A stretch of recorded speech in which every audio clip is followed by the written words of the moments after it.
darker the night, the deeper the secrets hidden within.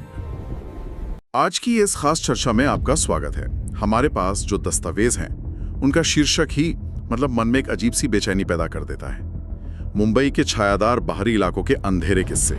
और ये बाहरी इलाके भी कोई मामूली जगह नहीं है। हम बात कर रहे हैं ठाणे, नवी मुंबई, पनवेल, वसई की। ये वो जगह है जो ना पूरी तरह शहर है और ना ही पूरी तरह से जंगल। बिल्कुल, एक तरह की बीच की जमीन। हाँ, जहाँ शहर की रोशनी आप कह सकती हैं खत्म होती है और कुछ पुरानी अनकही कहानियाँ शुरू होती है। बिल्कुल, और आज हमारा मकसद यही है। हम इन इलाकों की उन कहानियों में उतरने की कोशिश करेंगे जहाँ ये तय करना मुश्किल हो जाता है कि खतरा किसी इंसान से है या किसी अनदेखी ताकत से है। सोर्स में एक बहुत सीधा सवाल पूछा गया है, इन इलाकों में जो लाशें मिलती हैं, क्या वो सिर्फ इंसानी अपराध का नतीजा है या पर्दे के पीछे कोई और ही खेल चल रहा है? और यही सवाल इन किस्सों को सिर्फ भूत प्रेत की कहानियों से कहीं ज्यादा बना देता है। मतलब ये उन जगहों के मनोविज्ञान को, वहाँ के इतिहास को और वहाँ के लोगों के मन में बसे डर को सामने लाते हैं। सही कहा, ये सिर्फ डर नहीं है, ये उन जगहों की आत्मा की आवाज है जो अक्सर शहर के शोर में दब जाती है। तो ठीक है, चलिए इस गुत्थी को सुलझाना शुरू करते हैं। पहला किस्सा हमें पनवेल की पहाड़ियों में ले जाता है, एक ऐसी बस्ती में जिसे शहर लगभग भूल चुका है। अच्छा, कहानी है चलती लाशों की। हाँ, सुनने में अजीब लगता है ना? बहुत अजीब, और मुझे लगता है कहानी का माहौल इसे और भी घना बना देता होगा। बिल्कुल, सोर्स में जो तस्वीर खींची गई है वो कमाल की है। एक उजड़ी हुई अलग थलग सी बस्ती। सोच कर देखिए, चिलचिलाती गर्मी की रातें, जब हवा भी थम सी जाती है और खामोशी कानों में गूंजने लगती है, सिर पर वो लटका हुआ चांद। दस्तावेज बताता है कि इन रातों में लोग डर के मारे अपने दरवाजे और खिड़कियां ऐसे बंद कर लेते हैं जैसे बाहर कोई तूफान आने वाला हो। पर ये तूफान हवा पानी का नहीं है। नहीं, ये डर का तूफान है। और दिलचस्प बात ये है कि ये किसी एक रात की कहानी नहीं है, ये हर साल होता है। मतलब एक तरह का सालाना अनुष्ठान बन गया है जिसका लोग खौफ के साथ इंतजार करते हैं। हाँ, और जब वो रात आती है तो जो होता है वो रोंगटे खड़े कर देने वाला है। क्या होता है? कहानी के मुताबिक सबसे पहले पहाड़ियों से कराहने और रोने बिलखने की आवाजें आनी शुरू होती हैं। सिर्फ आवाजें? हाँ, पहले सिर्फ आवाजें, फिर धीरे धीरे कुछ लड़खड़ाती हुई परछाइयां अंधेरे में से निकलकर बस्ती की तरफ बढ़ने लगती हैं। बाप रे, कल्पना कीजिए उस मंजर की। पूरी बस्ती में मौत जैसा सन्नाटा, और उस सन्नाटे को चीरती हुई वो आवाजें, और वो धीरे धीरे पास आती परछाइयां। किसी का भी दिल बैठ जाए। सच में। यहाँ पर एक डिटेल है जो मुझे बहुत परेशान कर रही है। सोर्स में लिखा है कि जब वो परछाइयां बस्ती में पहुंचती हैं तो उनकी उंगलियां खिड़कियों पर ऐसे रगड़ खाती हैं जैसे कोई नाखून से कांच खुरच रहा हो। वो दरवाजों पर धीरे धीरे थपथपाते हैं और उनकी दबी हुई घुटी हुई आवाजें मदद के लिए भीख मांगती हैं। मदद की भीख? पर पता है, वो मदद की गुहार कम, एक इल्जाम ज्यादा लगती है। इल्जाम, ये शब्द बहुत जरूरी है। और उनकी शक्ल के बारे में कुछ बताया है? हाँ, और वो इस कहानी को हॉरर के एक अलग ही लेवल पर ले जाता है। लिखा है कि उनके चेहरे अब चेहरे नहीं थे। मतलब? बस खोपड़ियों का एक झुंड जिन पर पहचान का कोई निशान तक नहीं बचा था। जैसे वक्त ने उनके चेहरे तो मिटा दिए, पर उनकी तकलीफ और उनकी प्यास को वैसी ही छोड़ दिया। बाप रे, चेहरे थे ही नहीं, बस खोपड़ियां। ये क्या चीज थी फिर? यही तो सवाल है। अगर हम इसे बड़ी तस्वीर से जोड़कर देखें तो ये सिर्फ भूत नहीं हो सकते। तो फिर क्या है? दस्तावेज इन परछाइयों को उन लोगों से जोड़ता है जिन्हें सालों पहले, शायद पीढ़ियों पहले, इसी बस्ती के लोगों ने पानी और राशन देने से मना कर दिया था। अच्छा। हाँ, वो लोग प्यास और भूख से पहाड़ियों में कहीं मर गए।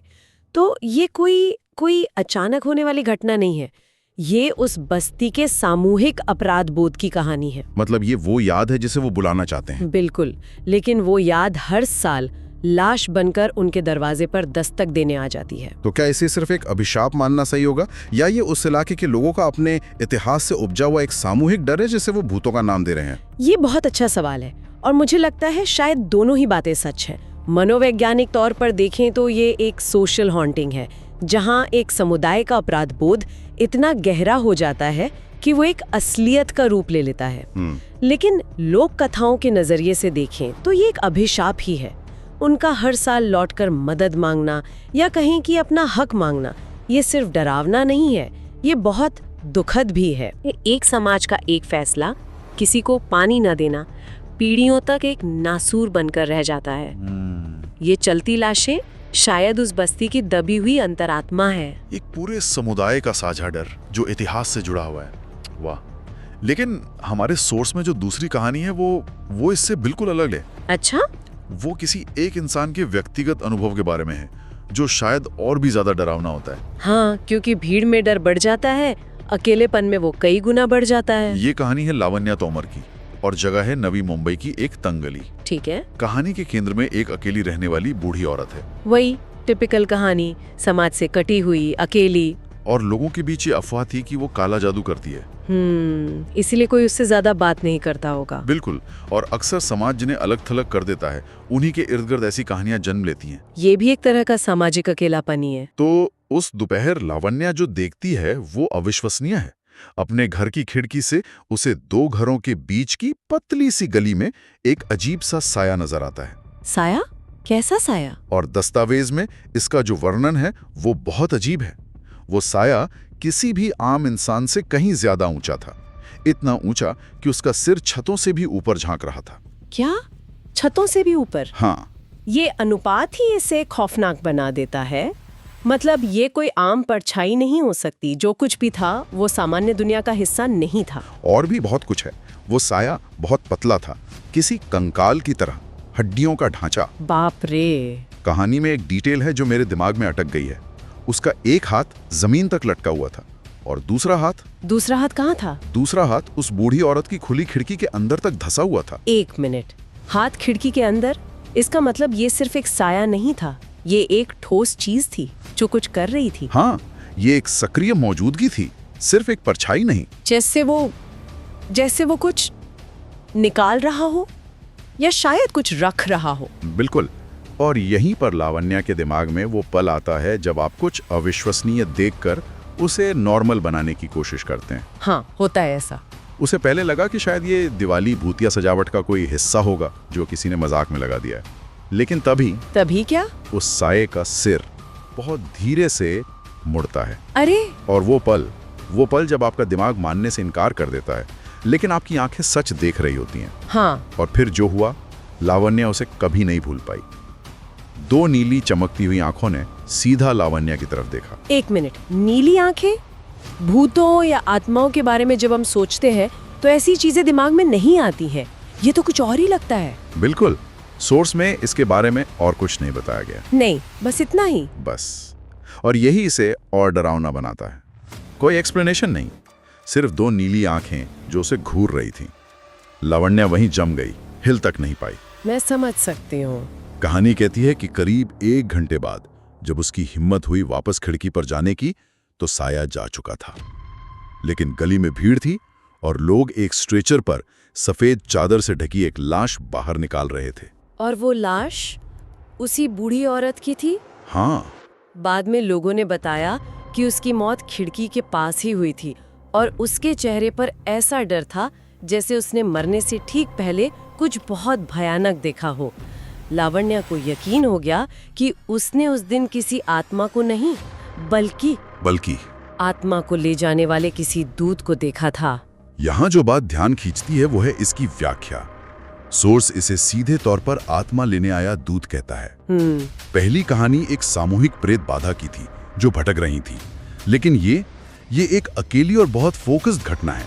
ये कोई भटकती हुई आत्मा नहीं थी, इसका एक मकसद था, एक टारगेट था। हाँ, और वो नीली आंखें और कंकाल जैसा ढांचा, ये दुनिया भर की कई संस्कृतियों में पाए जाने वाले ग्रिम रीपर या यमदूत जैसी धारणाओं से काफी मेल खाता है। अच्छा।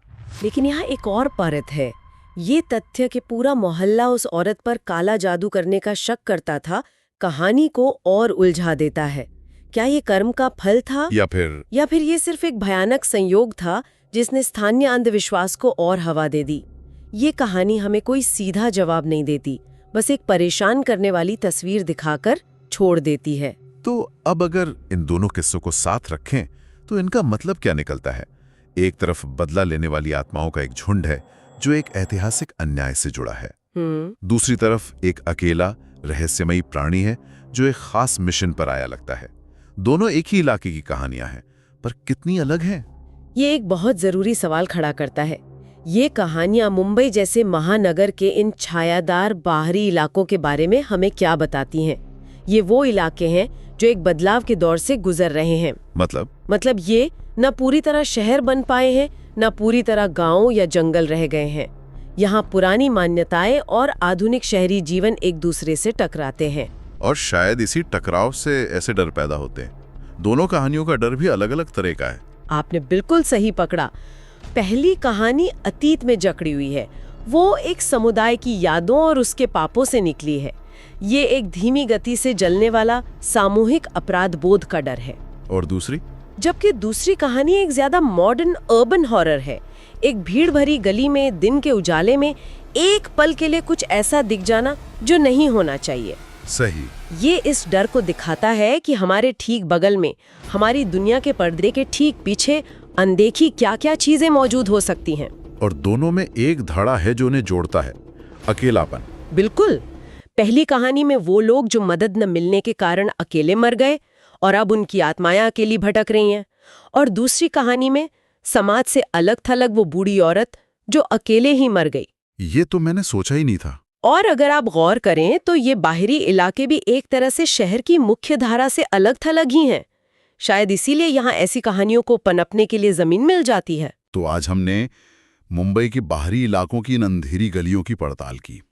एक तरफ पनवेल की पहाड़ियों में भटकती चलती लाशें, और दूसरी तरफ नवी मुंबई की एक तंग गली में दिखा वो खामोश नीली आंखों वाला साया। ये दस्तावेज हमें इन इलाकों में मिलने वाली लाशों की परेशान करने वाली हकीकत और उनके कारण पर एक अनसुलझा सवाल के साथ छोड़ देता है। और एक आखिरी ख्याल जो दिमाग में रह जाता है, सोर्स में एक जगह लिखा है, सब्सक्राइब अंधेरी कहानियां फॉर स्टोरी।